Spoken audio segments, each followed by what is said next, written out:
Hey YouTube, what's up? This is Scarecrow Kaiser. This is gonna be a deck, like a, what's the word? Brain farting here. Tutorial. This is a tutorial on Pale Moons, how to run this build that me and my girlfriend have been working on for months, and now we have it built. Now it's at 7s out, so I'll get into it. So basically, I'm going to show you here, this is like the ideal way to ride up the Vanguard to grade 3.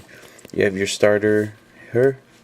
Ideally, probably the best thing to do turn 1 is, if you can, ride Purple Trapeze.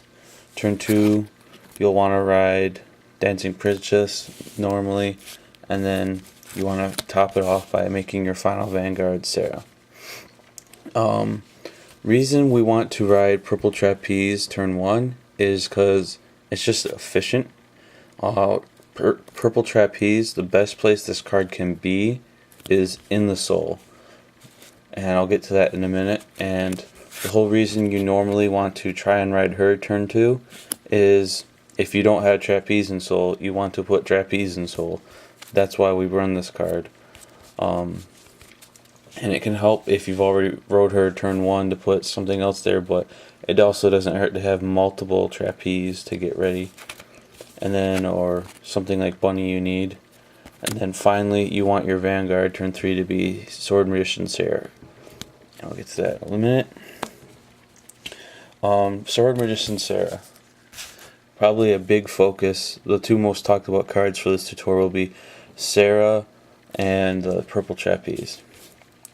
Sarah is a really good Vanguard.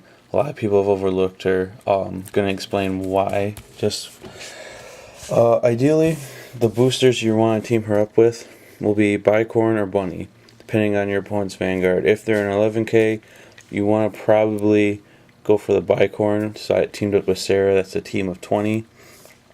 Or you want to go for the Bunny, so that's teaming up if they're a 10k. Vanguard attack of 20, and if the attack is hit, you can move your Bunny to the soul to pull something out.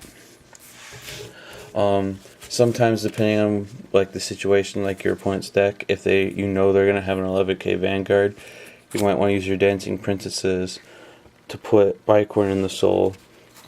Or if they're not that, you can, and you already rode a Trapeze, you can move the Bunny to the soul with the Dancing Princess, and then use your starter to swap out for whichever booster is ideal to be teamed up with Sarah based on the situation.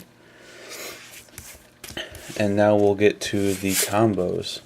So as I said, you want to have Sarah your Vanguard, you want to get a Trapeze in the soul. And then you're going to go around, set up some kind of field, maybe something like this. Let's say we have a Trapeze here with Alice.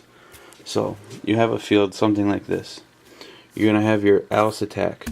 If you have Alice on the field, you always want her to be your first attack of the turn. So you have your Alice attack, whether they block it or not. Let's say that they usually try to block that. Next, Sarah comes in swinging for, like, in this case, 20, and if the attack hits, you can tag out. Let's say they perfect guard, they don't want it to hit. And then that gives you the chance to, during your drive check, you can either hit a grade 3 with Sarah's skill, which you can use on Alice. Then you will be able to move Alice to soul, and then call either something better out, or you can call the exact same Alice out, except this time it's not at rest. Or if you don't hit the grade 3, you might hit a stand trigger. This is something that Pale Moons have needed for a long time, because cards like Alice and Mirror Demon, giving them a second chance to attack with that stand trigger so that they can then tag out, will take your opponent apart. Because once this deck gets its attacks in and tags out, that's when the mayhem starts. So let's say in this situation,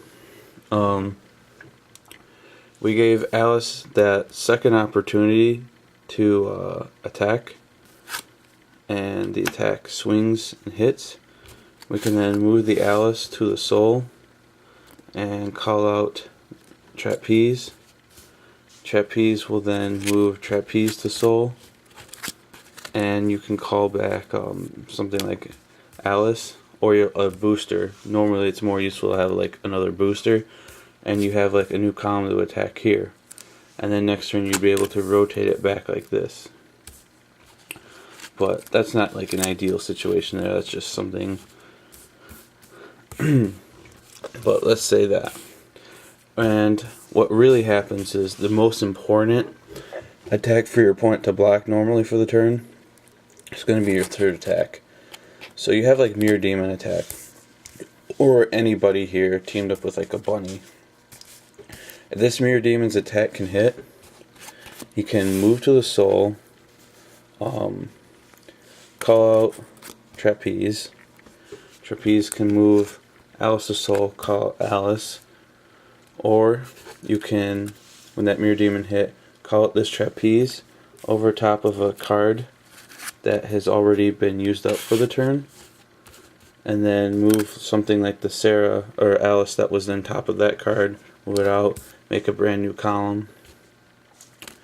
And it's basically this card. This card lets shenanigans happen in the deck.